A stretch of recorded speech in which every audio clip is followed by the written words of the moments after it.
Muy buenas tardes. Reciban un saludo a nombre de Bolres Consultores Actuariales. Mi nombre es Vinicio Velázquez, soy actuario de la compañía y esta tarde voy a ser el moderador para cualquier consulta e inquietud que tenga. Como firma tenemos más de 14 años de experiencia en el mercado.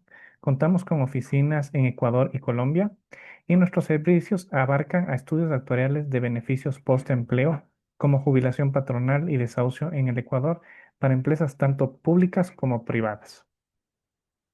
Trabajamos con compañías como lo que es Corporación Favorita, Grupo KFC, Decameron, Farmenlace, Santa Priscila, en el sector público empresas como CNT, Petroecuador, BIES, BDE, entre otras. Esta tarde vamos a dar la bienvenida a nuestro expositor Steve Almeida, quien es economista por parte de la Universidad Católica del Ecuador. Él ha realizado estudios actuariales bajo las normativas internacionales de información financiera, considerando lo que es la NIC 19 para empresas privadas, pequeñas, medianas, grandes e instituciones públicas del país. A continuación con ustedes, Steve Almeida.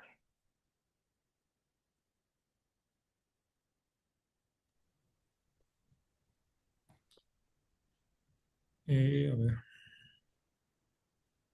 listo. Muchas gracias, Vinicio, por tu presentación. Muy buenas tardes con todos. Bueno, es un gusto poder estar aquí con ustedes para profundizar en un tema que tiene implicaciones estratégicas, financieras y normativas para todas las organizaciones del Ecuador, ¿no? Justamente con este tema que es la importancia del cálculo actuarial.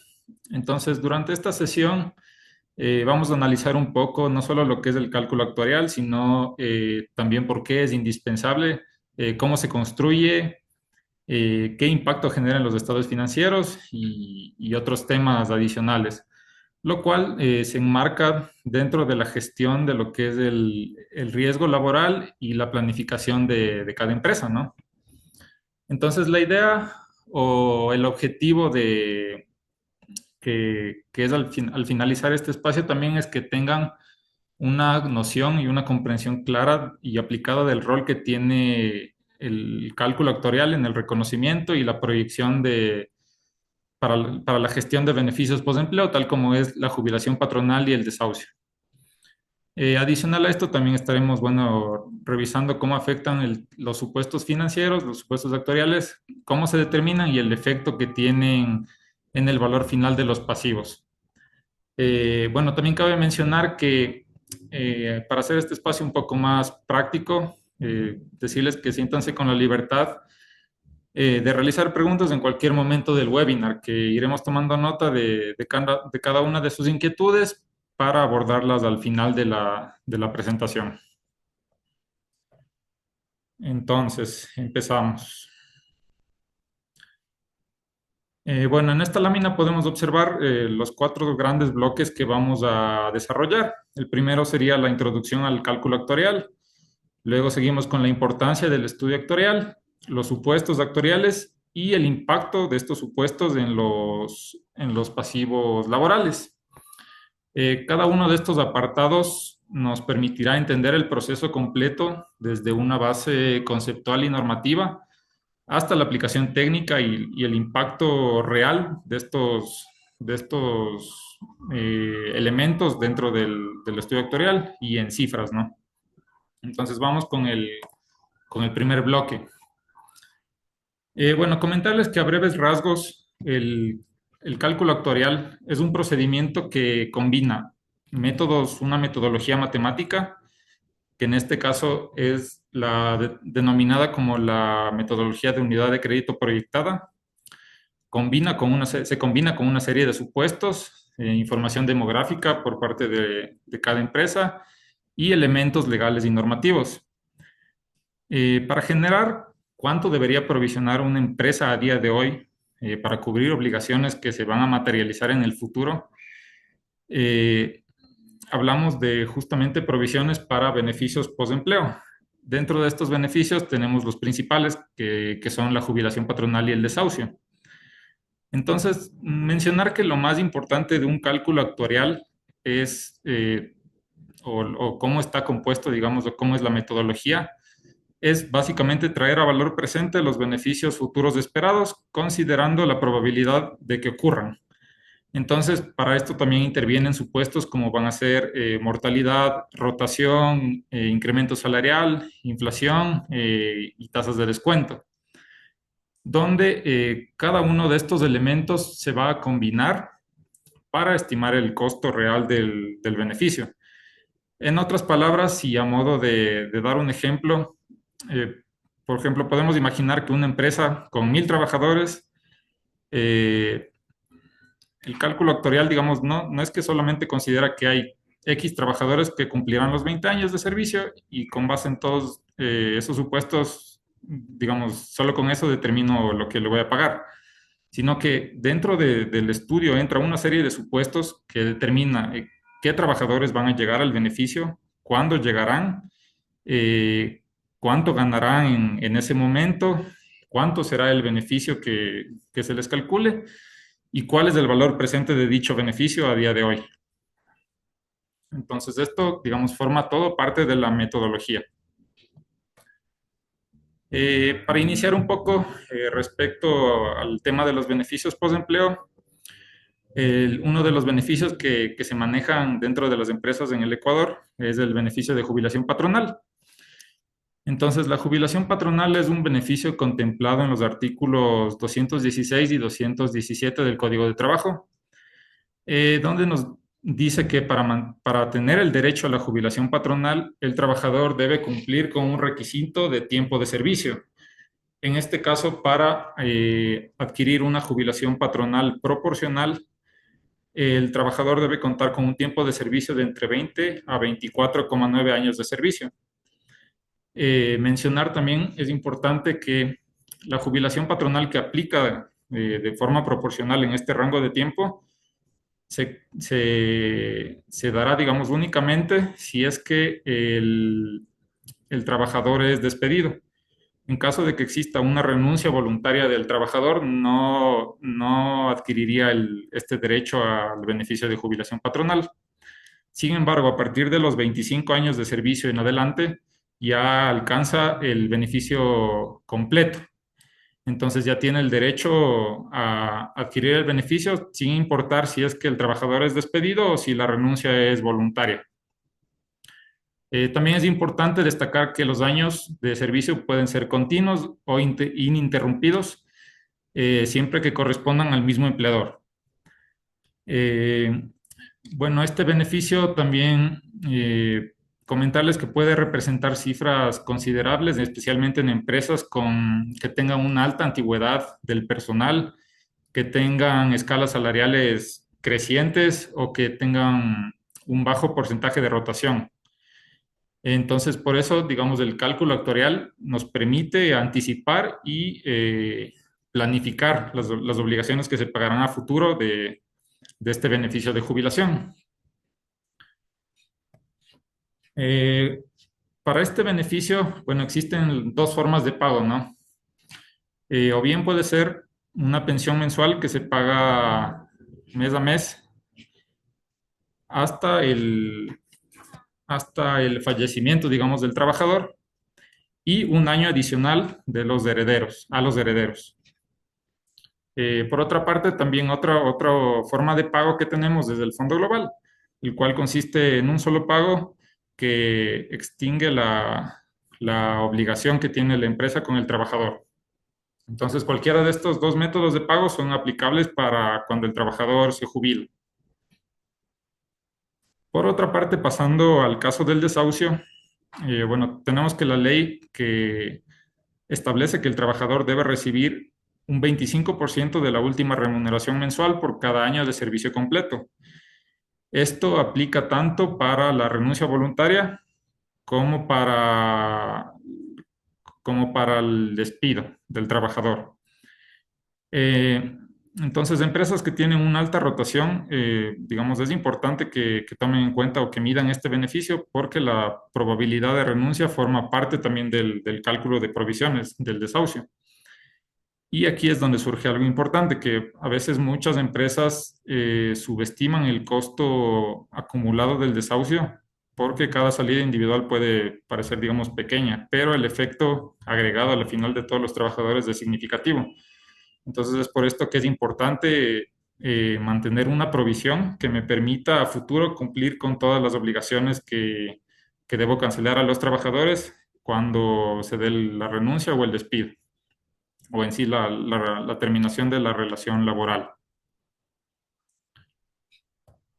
Entonces, bueno, aquí ya es importante también detenernos un momento en lo que son los elementos que componen el cálculo actuarial, porque estos son la estructura fundamental sobre la cual se construye todo el estudio, ¿no?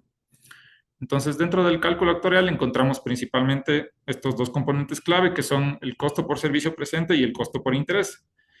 Dentro del costo del servicio presente, este representa el valor de la obligación que los trabajadores están generando durante el periodo actual, es decir, el beneficio adicional acumulado por cada año de servicio, básicamente.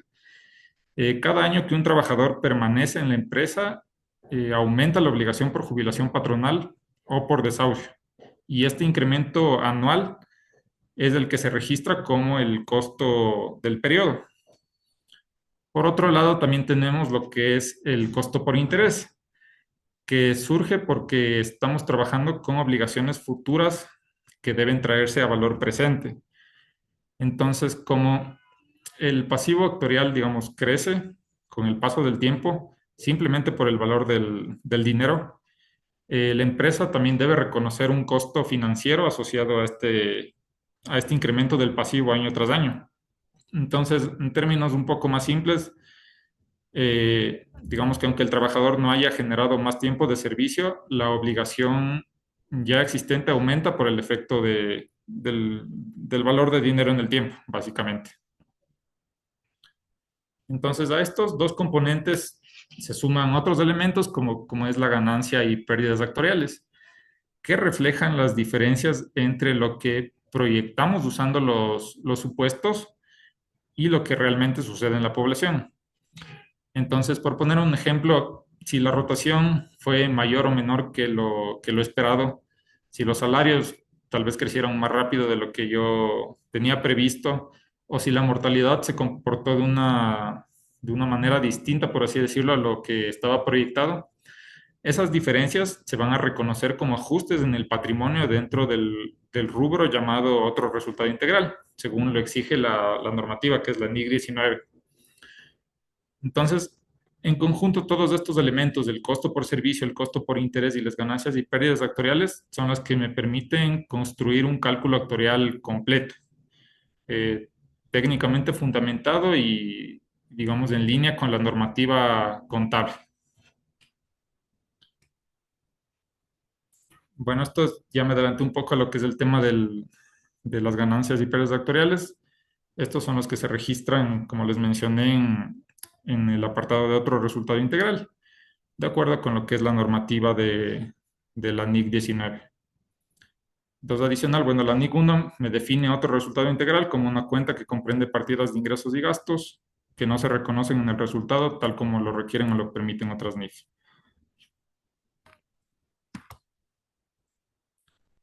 A ver.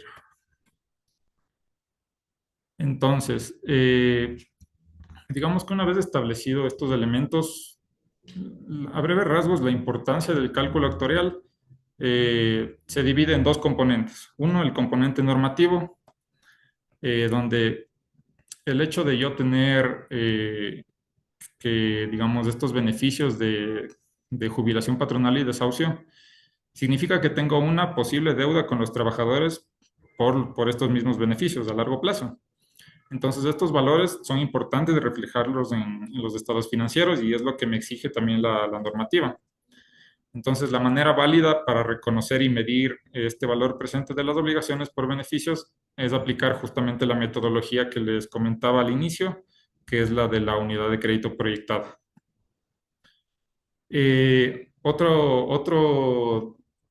Otro componente importante, digamos, dentro del cálculo es justamente lo de mitigar riesgos, que consiste básicamente ya en medir y gestionar los riesgos que enfrentan las empresas con el fin de minimizar impactos negativos y evitar pérdidas económicas a futuro. Si es que ya tenemos una provisión clara de los trabajadores, puede evitarme una sorpresa a futuro cuando tenga que pagar estos beneficios y no cuente con los recursos necesarios para cubrir la obligación. Con esto, bueno, entramos en una de las secciones más importantes del estudio actuarial, que va a ser el tema de los supuestos. Los supuestos actuariales son estimaciones que nos permiten proyectar hacia futuro cómo se comportarán las variables clave, como les había mencionado, inflación, salarios, rotación del personal, mortalidad, tasas de mercado. Básicamente son hipótesis sobre el futuro, pero considerando que no son hipótesis, digamos, arbitrarias, por así decirlo, sino que son hipótesis construidas a partir de datos reales, de información estadística, de las condiciones económicas del país, incluso estudios de mercado y todo lo que requiera la normativa. Entonces, en este sentido, la NIC 19, que es la norma aplicable para la valoración de beneficios definidos, establece estos tres principios fundamentales para seleccionar los supuestos. El primero es que deben ser insesgados, es decir, no pueden usarse para aumentar o disminuir, digamos, intencionalmente el pasivo y que deben tener un carácter ni muy conservador ni muy extremista. Otra de las características es que deben ser compatibles entre sí, perdón. Eh, por poner un ejemplo, que no puedo tener una inflación disparada y un crecimiento salarial muy bajo, porque no sería coherente, sino que deben estar eh, relacionados, tener una coherencia entre sí mismos. Y la última característica es que deben reflejar la mejor estimación posible, es decir, que deben ser las mejores estimaciones sobre las variables que determinan el costo final de proporcionar el beneficio postempleo. Es decir, que no deben estar dados por preferencias, digamos, o por conveniencias de qué me conviene más para el pasivo que quiero calcular, sino que deben ser la mejor predicción técnica posible. Entonces, estos supuestos son tan importantes que un pequeño ajuste en cualquiera de ellos en realidad me puede alterar significativamente lo que es el estudio actuarial.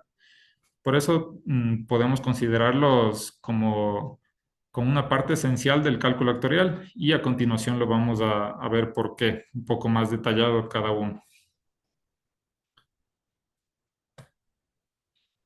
Ya. Eh, el primero de los supuestos que vamos a ver es la tasa de descuento. Este es probablemente el supuesto más influyente y más sensible del cálculo actuarial.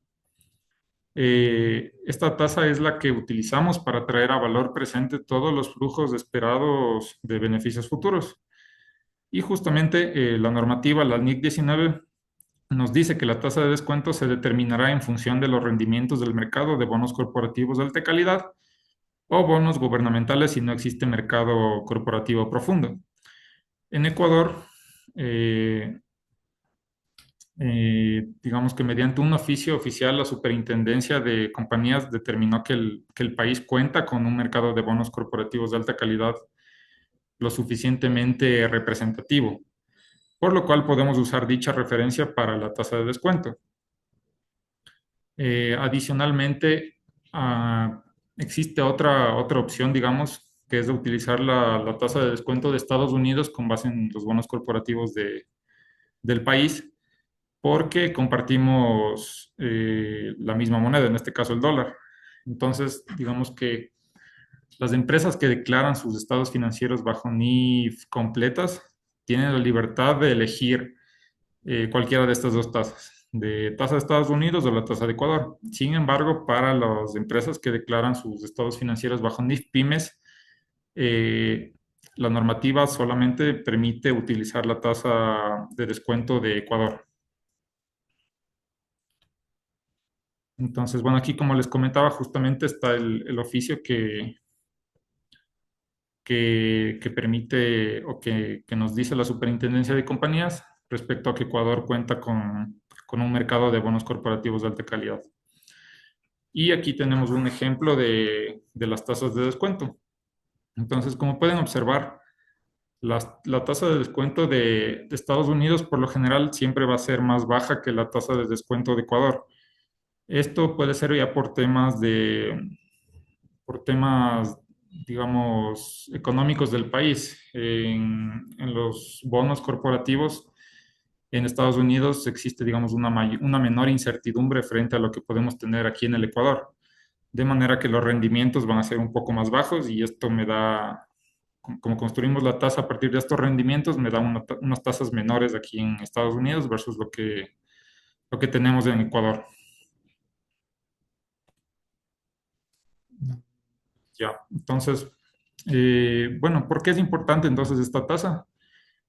Porque tiene justamente una relación inversa con el tema del pasivo. Al ser es un factor financiero que refleja el valor de dinero en el tiempo, entonces me va a impactar, digamos, directamente dentro del pasivo. Aquí podemos ver un gráfico comparativo de las tasas de justamente de Estados Unidos del 2024 versus del 2025. Podemos ver que este año ha habido como que una pequeña disminución. Respecto a cómo nosotros determinamos estas tasas de descuento, tenemos aquí un paso a paso. Entonces, lo que hacemos primero es construir una curva de rendimiento de bonos corporativos de alta calidad con base en los rendimientos observados al final del periodo. Con esto determinamos que los flujos de caja esperados de los beneficios, según la metodología de la unidad de crédito proyectada, sea la correcta, por decirlo. Entonces, construimos el rendimiento, como pueden ver en el gráfico de arriba, calculamos los flujos de caja proyectados. Con esto traemos a valor presente los flujos basándonos en la curva de rendimientos de bonos de de bonos de corporativos y determinamos una única tasa de descuento según esa estimación del punto que les mencioné anterior. Entonces, digamos que hacemos un promedio ponderado de las tasas de todas las tasas de la curva y con eso obtenemos una sola tasa de descuento.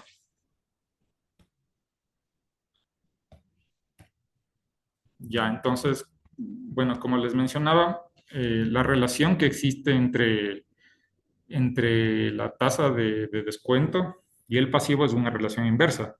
Es decir, si la tasa de descuento se incrementa, el valor presente de la obligación va a bajar. Y al revés, si es que la tasa de descuento baja, el valor presente de la obligación va a subir. Esto ocurre porque, digamos que el valor presente es matemáticamente más alto cuando se descuenta con una tasa menor. En términos prácticos, digamos que una diferencia, como vemos aquí, de apenas el 0,10% puede modificar el pasivo entre un 2 y un 4% dependiendo del tipo de beneficio. Entonces aquí tenemos que con una tasa del 5,5%, la obligación total es aproximadamente $160,000 para jubilación patronal, pero con el incremento o con la diferencia en la tasa de 0,10% a una tasa de 5,6%, la obligación me disminuye a $156,000. Entonces tenemos un cambio significativo solo por la reducción del 0,1% de esta tasa de descuento, lo cual puede llegar a incrementarse, puede ser un valor bastante grande considerando el tamaño de la empresa, que a veces puede tener cientos o miles de trabajadores. Entonces, bueno, aquí tenemos un ejemplo un poco más detallado de la comparativa de la tasa de descuento que teníamos en el 2024 versus la del 2025. Como habíamos visto, con la tasa del 2024 del 5,6, la obligación me queda en $156,000, mientras que con la tasa de descuento del 2025, de 5,5%, la obligación me cambia a $160,000. Todo este efecto de la tasa de descuento, toda esta diferencia que me impacta dentro del pasivo, se va mediante el ORI, que va a ser la ganancia y pérdida actuarial que habíamos visto como elemento anteriormente.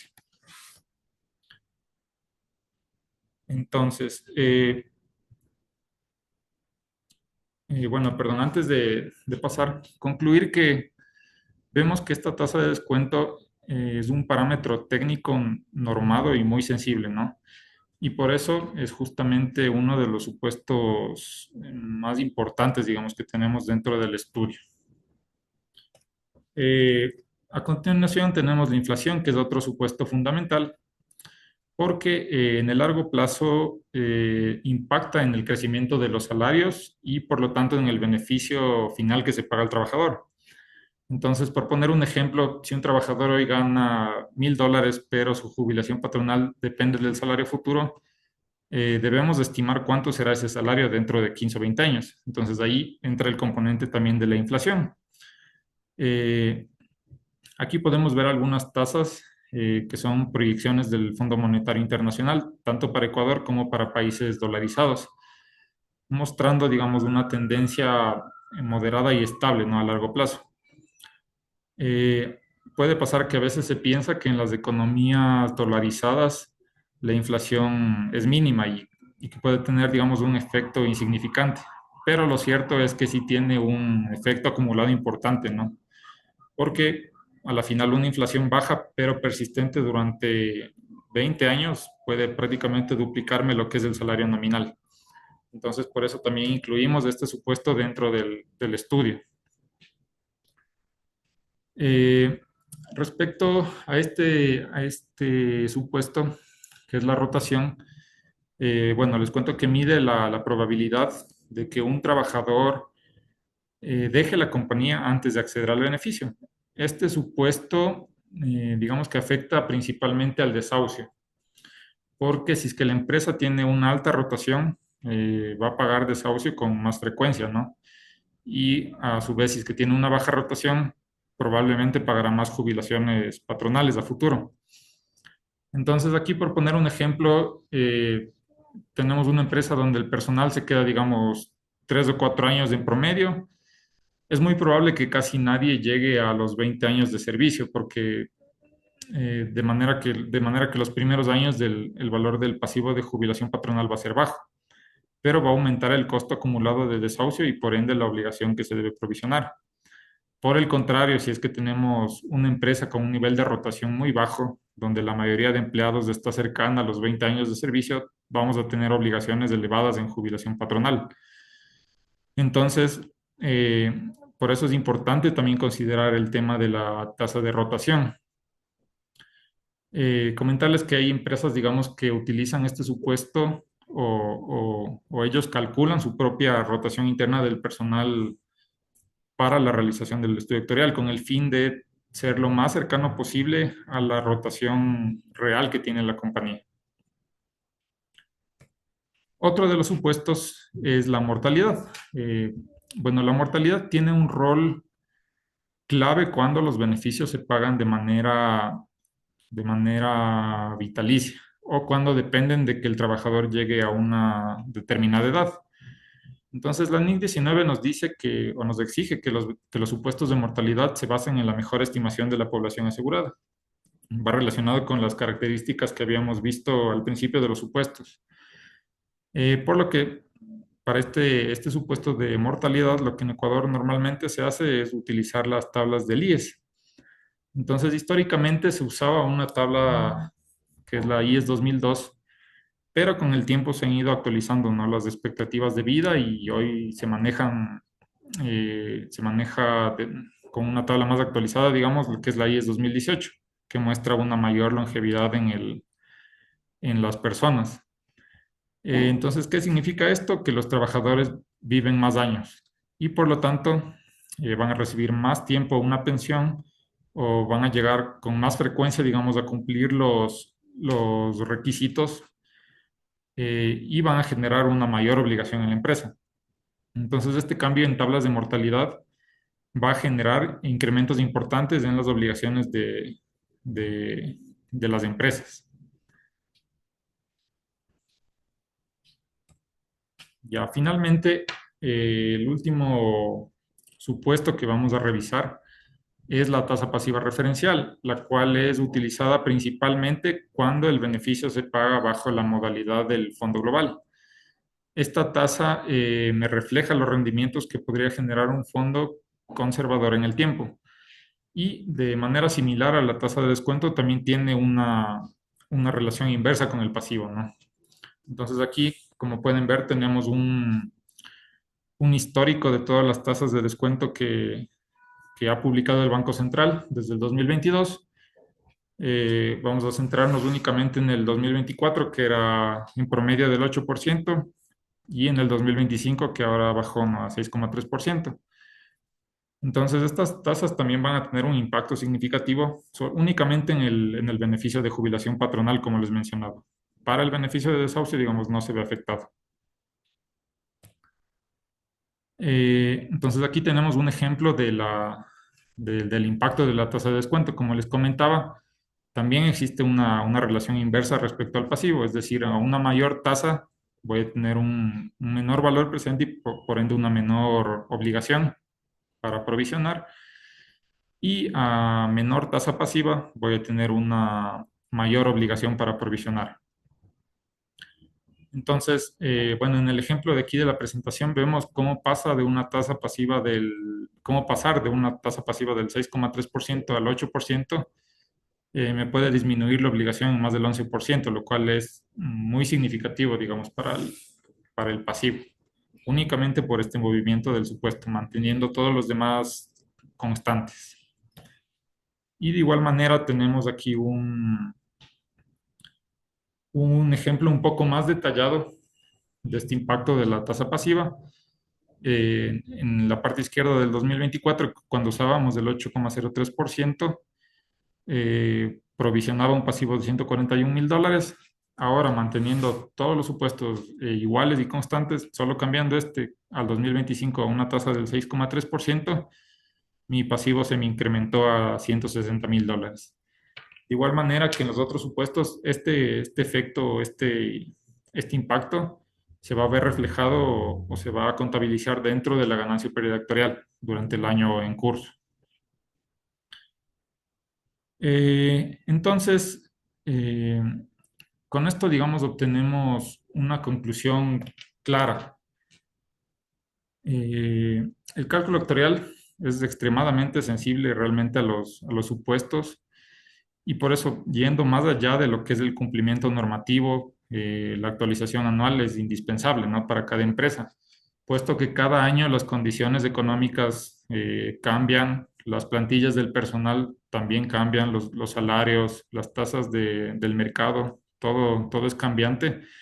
Una empresa que no actualiza, digamos, su cálculo actuarial está reflejando realmente obligaciones desactualizadas y probablemente incorrectas que le pueden generar problemas al final cuando le toque pagar esas obligaciones a sus trabajadores. Entonces, justamente tomando todo esto en consideración, es que en Bolris ofrecemos un conjunto integral de servicios que acompañan todo el proceso actuarial, desde el cálculo hasta la implementación de este, digamos. Entonces, por eso comentarles que dentro de nuestros servicios, bueno, realizamos lo que es el análisis de pasivos laborales bajo la normativa de las NIF, diseño de planes de beneficios, estudios sectoriales completos, cálculos de reservas, análisis de flujos, elaboraciones y cálculos también de lo que es el activo por impuesto diferido, que es otro tema importante a tratar que estaremos también tocando en futuros webinars. Y eso básicamente. Muchas gracias.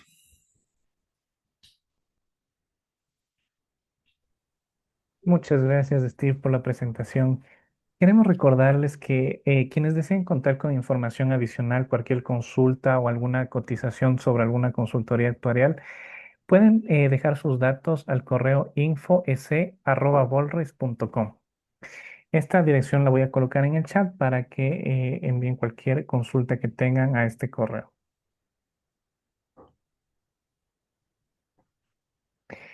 Ahora vamos a pasar justamente a las consultas. Cualquier consulta que dispongan la pueden realizar dentro del chat para ir de referente justamente a toda la presentación que realizó Steve.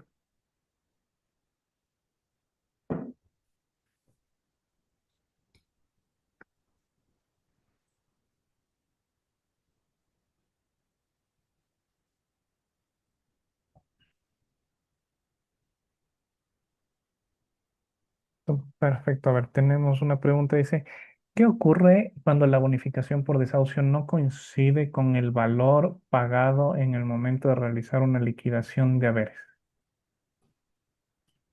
Ya, bueno, esta pregunta iría relacionada al valor de la provisión de desahucio versus el pago real, entiendo, ¿no es cierto? Entonces, en este caso, es importante considerar que el valor de la provisión es un cálculo que engloba varias posibilidades. No representa, digamos, un pago como tal. ¿Por qué? Porque yo, al momento de calcular el beneficio, estoy asumiendo que la persona tiene una probabilidad de rotación de la empresa, que tiene un incremento salarial, digamos, esperado. Entonces, todas estas probabilidades, digamos, se juntan para el cálculo de la provisión, por lo que difícilmente o, digamos, o prácticamente nunca, por así decirlo, el valor del pago va a ser exactamente igual al 100% al valor de provisión. Entonces, a modo de resumen, esta diferencia entre el pago de beneficio estimado y el pago de beneficios real también va a tener un impacto, digamos, en lo que es la ganancia periodactorial, como les explicaba anteriormente. Hay otra consulta, dice, ¿hay un límite de edad para el pago a los herederos luego del fallecimiento del trabajador con jubilación patronal? A ver, ya, si es que hay un límite de edad para el pago a herederos. Ya, Entendería que es no. como que si se corta a los 18 años en algo así, o cómo funciona el tema del pago de jubilación patronal. Ya, bueno, digamos que un límite de edad para el pago, no.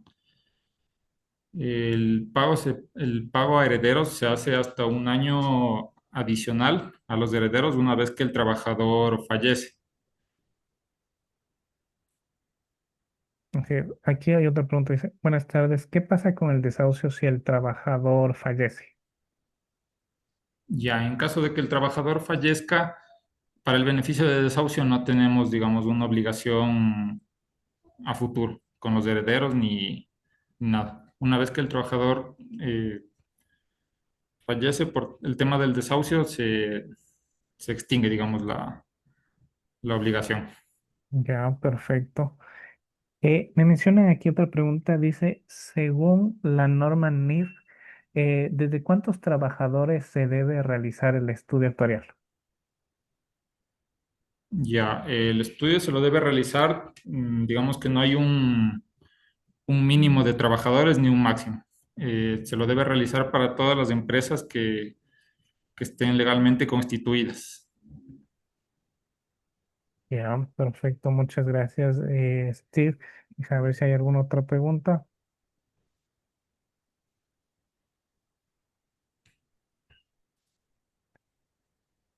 Buenas tardes. ¿Las empresas que realizan estudios actuariales utilizan una tasa de descuento estándar o depende de la consultora? Ya, depende, digamos, no de la consultora, sino de los trabajadores de cada empresa. La tasa de descuento que nosotros utilizamos está, digamos, construida con base en los rendimientos de bonos corporativos. Lo que me va a cambiar es dependiendo de los trabajadores, dependiendo de su tiempo de servicio, los flujos que cada trabajador se proyecte a futuro van a ser distintos. De manera que al momento de yo traer o utilizar la tasa de rendimientos para traer a valor presente, va a ser, digamos, voy a tener una tasa diferente para cada empresa, a pesar de que todas utilicen, digamos, la tasa de Estados Unidos. Entonces, como tal, digamos, no depende de la consultora. Bien, otra dice, ¿el índice de rotación lo puede enviar la empresa o eso lo coloca el estudio actuarial? Ya, puede ser cualquiera de las dos opciones. Nosotros utilizamos en los estudios una tasa de rotación que obtenemos, digamos, de la Sociedad de Actuarios en Estados Unidos. Entonces es un valor que está construido con base en datos históricos, digamos, de las empresas y con esto obtenemos una probabilidad de rotación según el tiempo de servicio.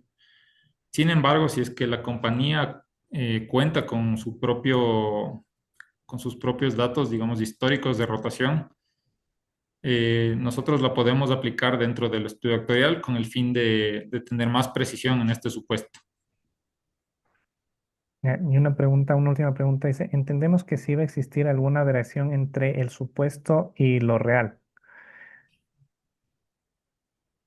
Entendería que es una diferencia entre la variación de los supuestos actuariales empleados y la realidad de lo que pasa dentro de la compañía. Claro, sí. Por lo general, casi siempre en la mayoría de los casos vamos a tener una diferencia, porque difícilmente, digamos, si es que estoy asumiendo un porcentaje de rotación de que el siguiente año se me van a ir 5 trabajadores, difícilmente de un año a otro voy a cumplir al 100% con el supuesto. Se me puede ir más o menos gente, por así decirlo, en el caso de la rotación o en temas de incremento salarial, si es que yo estoy suponiendo que, o puedo suponer que voy a incrementar un 2% el salario, pero en realidad por temas de ascensos dentro de la empresa, el incremento salarial se me va al 5%, entonces ya tengo una diferencia entre lo que yo supuse y lo real. Entonces, sí, siempre va a existir, digamos, alguna variación entre lo que yo supongo actualmente versus lo que realmente ocurre el próximo año. Listo. Bueno, ya no tengo más preguntas. Bueno, muchísimas gracias, Steve, y muchísimas gracias a todos los presentes por su asistencia en este webinar de esta tarde. Vamos a tener más webinars todos los meses y nos gustaría justamente contar con su presencia para que puedan justamente ir aprendiendo acerca de este tema y acerca de también luego vamos a tener webinars acerca del activo por impuesto diferido, que son temas muy importantes para el registro contable y para el tema también con el SRI. Bueno, muchas gracias a todos por acompañarnos en esta tarde y hasta la próxima. Hasta luego. Hasta luego, muchas gracias a todos.